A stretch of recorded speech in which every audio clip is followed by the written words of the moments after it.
Hello, welcome to the program Agric Today on ARC and television. I remain your host, Amin Khadija Oluwatoyin.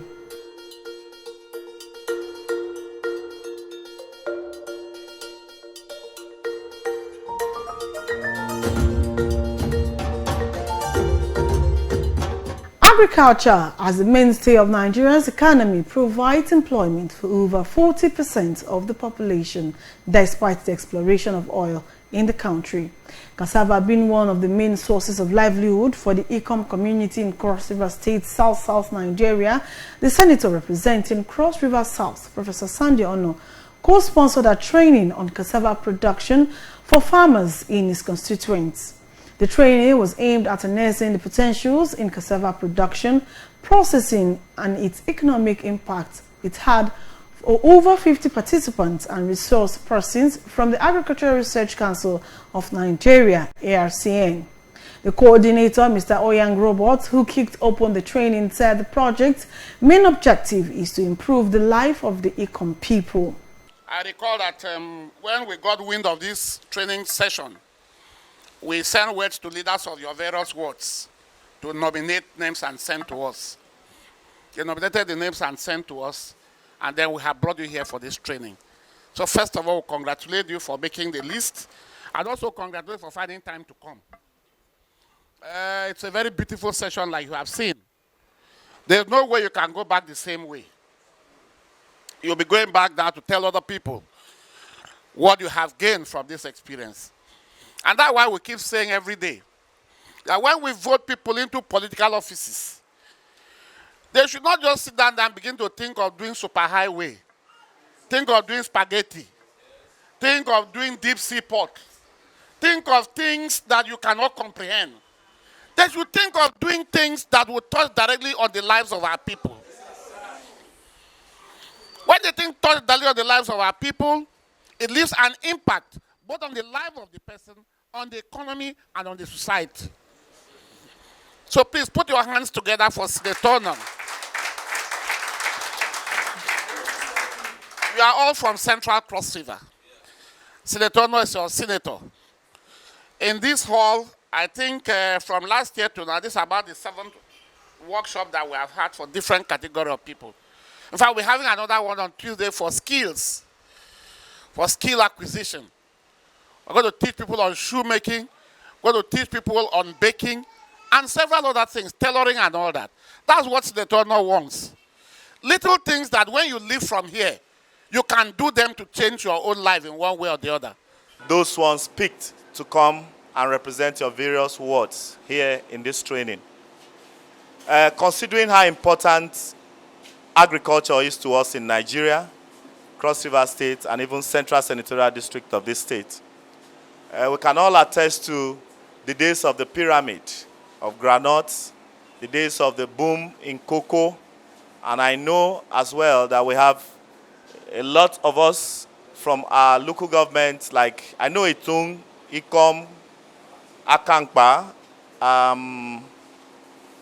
Obubra, Boki, they live basically on proceeds from cocoa.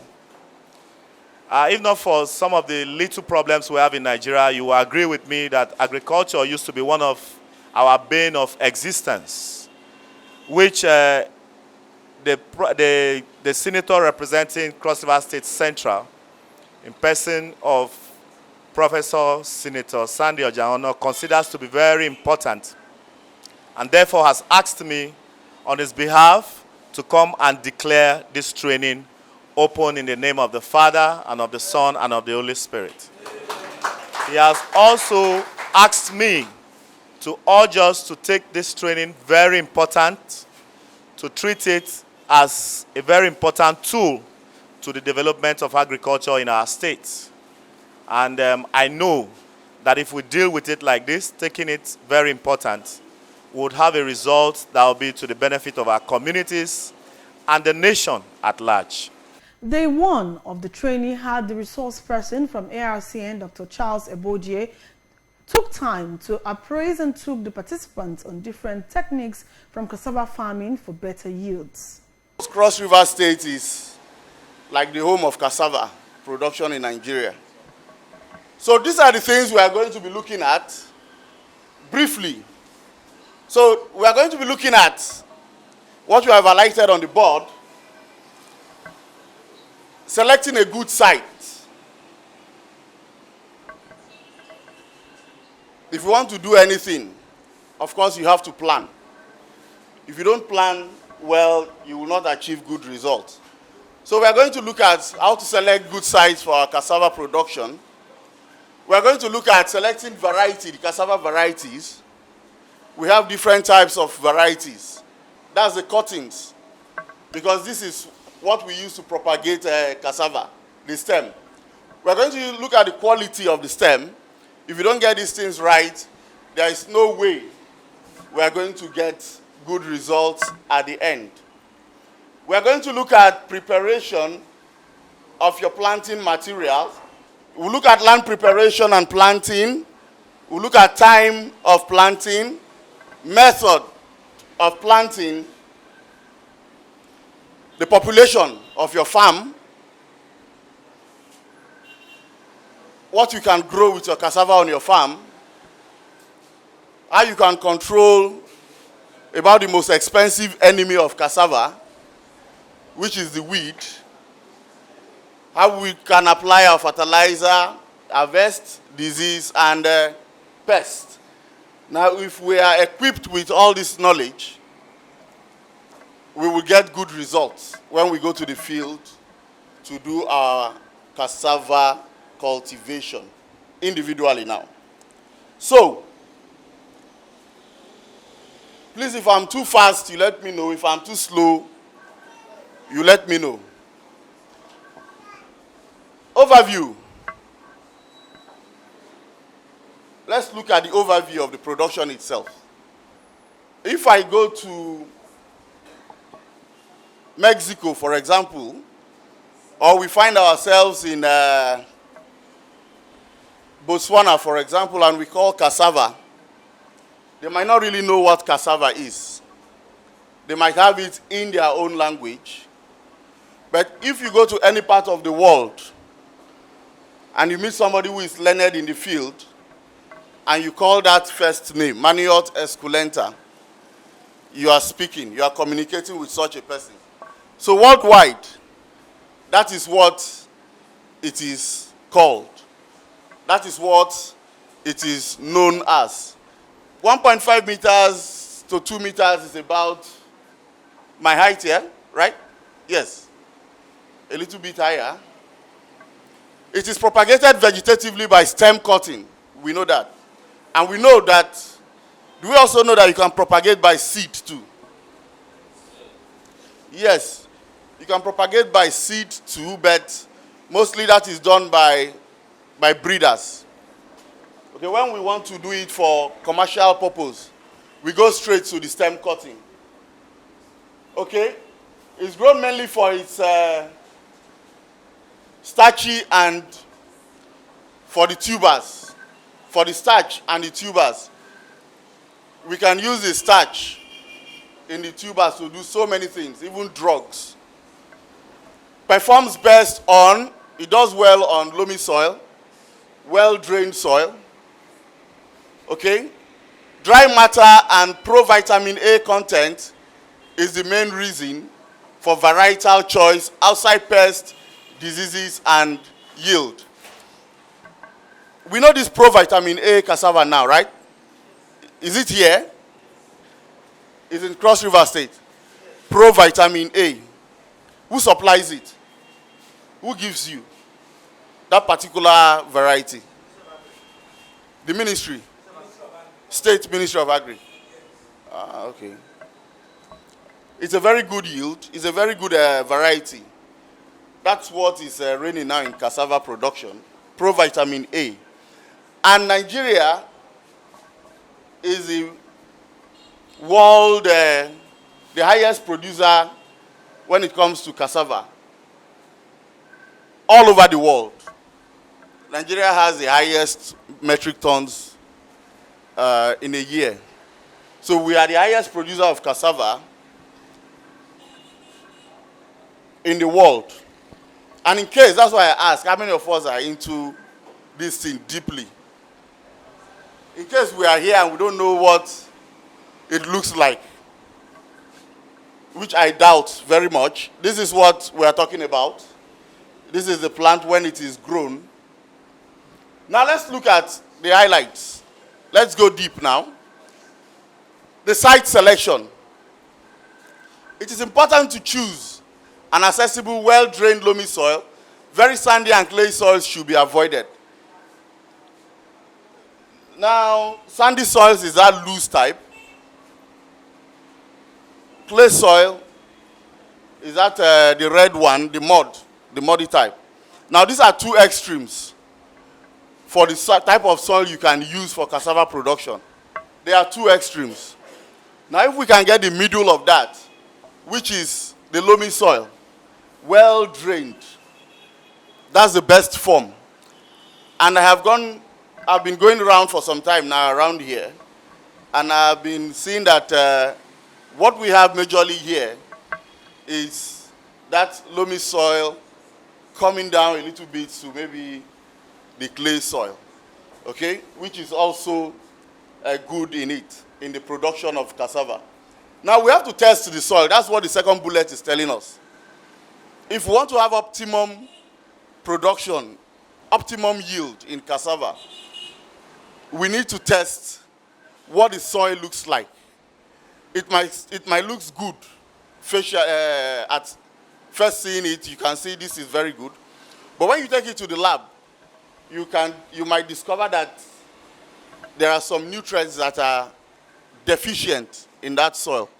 So it's not very common in this part of the world, okay, in Nigeria, but it's an ideal situation for us to do, to see the type of soil, to test it and know what it entails so that we can have optimum yield.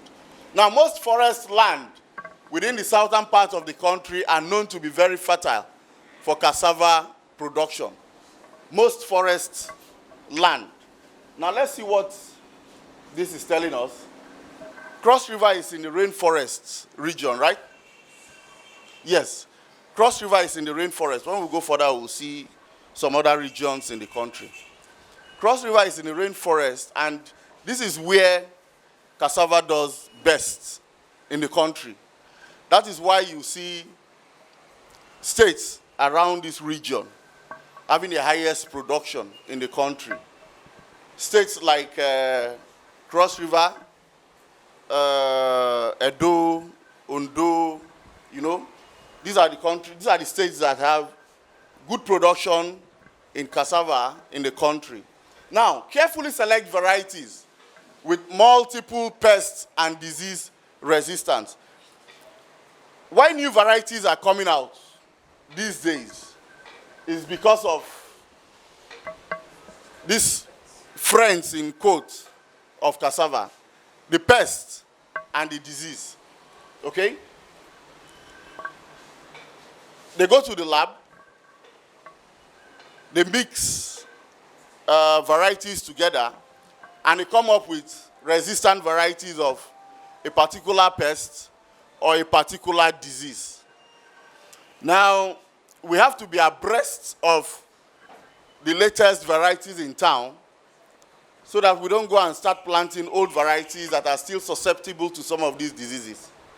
So we have to carefully choose our variety that are very resistant to pests and disease. High in stable root yields and acceptable quality characteristics that meet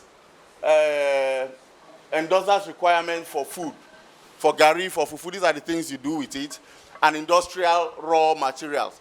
As I said before, you can also use it even in the pharmaceuticals to make drugs.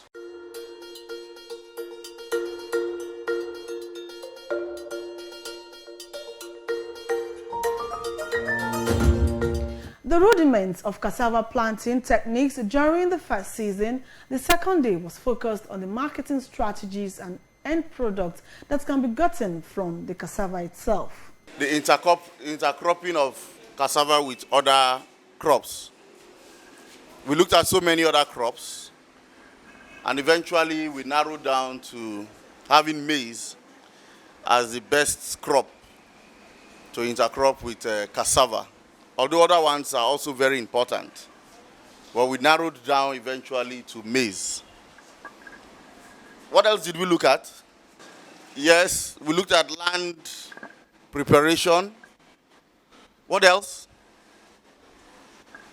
Sorry? Separation of? Yes, selection of varieties, selection of sites, intercropping, land preparation, and weeding. The cassava farming. That was why I didn't tell you to come with calculator. But on the second thought, I realized everybody has calculator with him or her, right? On your phone. I also said that at the mention of the calculator, some people are already shivering. Because you know you are going to calculate and small mathematics is going to come in. But today we will be best friend of maths. Under cassava. Or you want to just do your cassava and eat it at home. You don't want to sell it. You can sell it. You can sell it to make profit. And even if you are eating it, you also need to know whether what you are doing is profitable. And if it is not profitable, how can you make it profitable? Okay? So that's what we are going to be looking at, but that's going to be towards the end of the program, probably the afternoon session. So we are gradually, the fertilizer is majorly for the pepper. Okay, it also goes for the rest crop there. Okay. You can ring it. Just ring around and put it. Okay? Apply it in a ring 6 centimeter deep and 10 centimeter radius from the plant. If it gets too close to the plant, what happens? You will just come the following day and see that the cassava is gone. So don't let it be too close to it. Do not apply fertilizer if the soil is dry. Why? Why? Yes, fertilizer is supposed to be soluble. And for something to be soluble, you need water for it to dissolve and percolate into the soil to the root. But if you put it where there is no water, it just remains there and the nutrient remains there, it doesn't go round. Now let's talk about the harvesting. Do we use machine here to harvest? We harvest by uprooting, right? Yes, uprooting. That's the most common method used. Very important crop. Now, harvesting of the stems.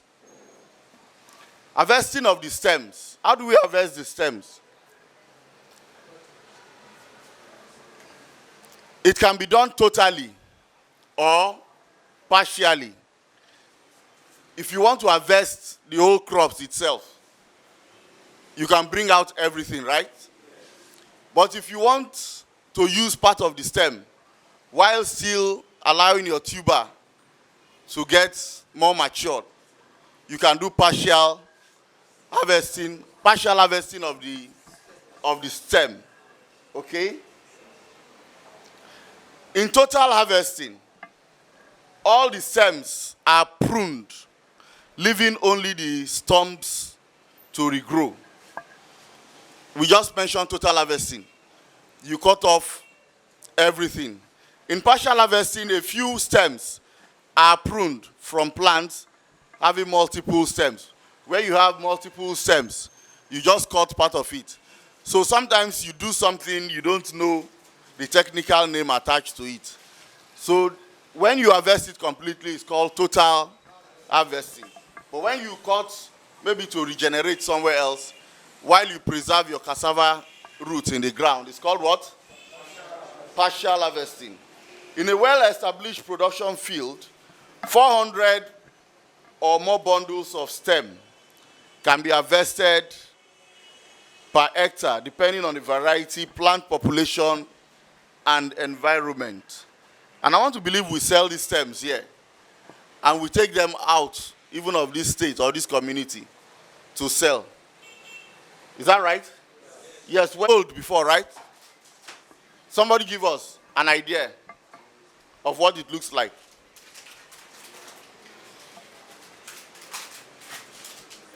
We just a very good one. So you plant in acre. You don't measure. Okay. Okay.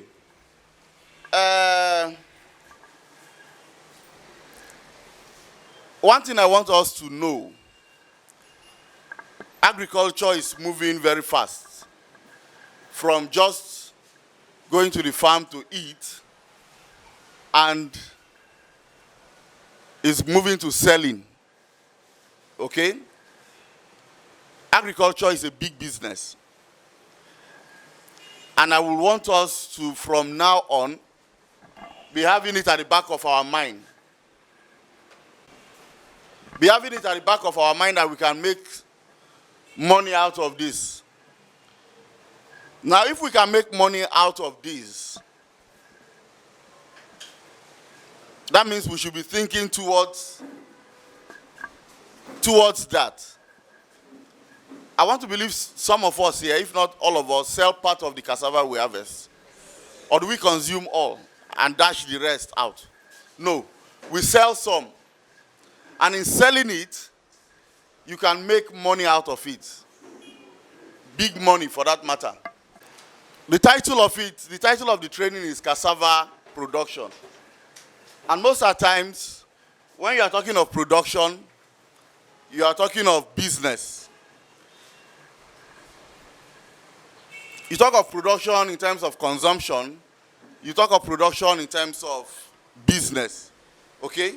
So we are going to look at cassava today in terms of business. Tomorrow you might want to go into full time of it, the production. Now, 1 hectare of land, it's very easy to conceive. The size of an average football field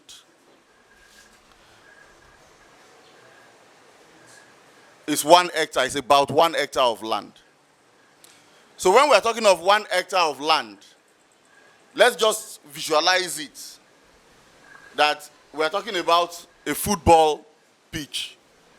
Okay? Let's visualize it that we're talking about a football pitch. Because as we go deeper, yes, a complete football pitch. Complete football pitch. It's about 1 hectare of land. So we're going to be using it today very well.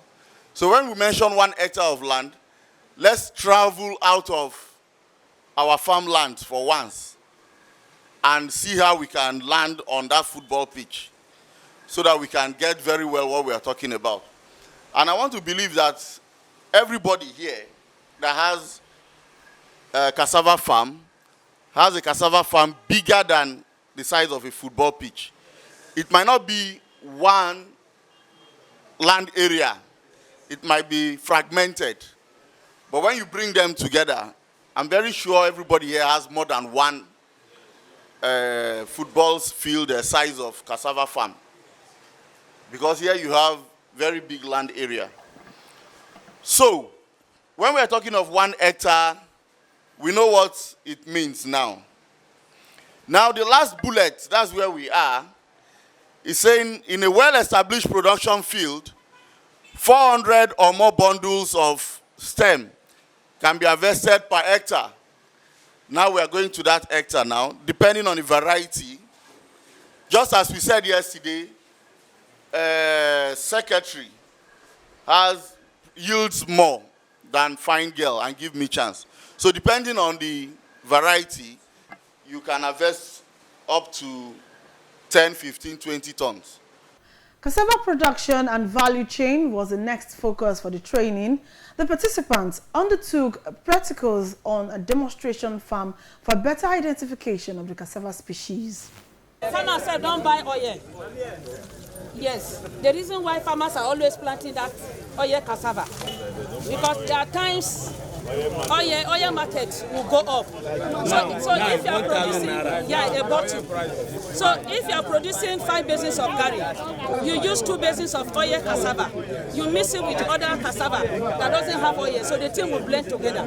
Farmers now don't buy oil again, so they go more on the oil cassava, they mix it with other cassava so that when it is time, they use that oil cassava to blend the other cassava when they don't have money to buy oil. The secretary?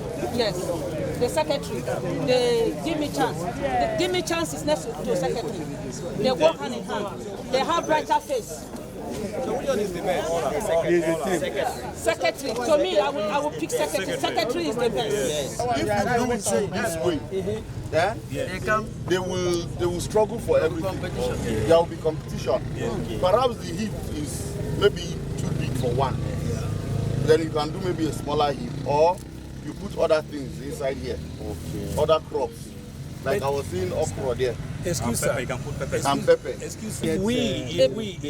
If a farmer, a cassava 11 farmer, aside. A cassava farmer now tries, he wants to make sure that to maintain the soil nutrient. Yes. Because all we are looking for, like you earlier said, that we are blessed, good weather, everything good. But we also try to make sure that we maintain the soil nutrient. Because if you look at this place now, yes, after harvesting of this cassava, they are going to repeat again. Yes. And it doesn't affect it. And it's still doing well. Yes. So, in order to maintain the soil nutrient, you see what she has done? This grass here will get rot and go back as manure. manure. This is very good. Yeah. But if you think you want to do it to add nutrient to the soil, Yes, sir. why not allow it to start putrefying, to start decomposing before bringing it? And if you just put this like this, it will take donkey years before you get the nutrients back, decompose and get it back into the soil. Okay, so like we. Now you can add some things on it.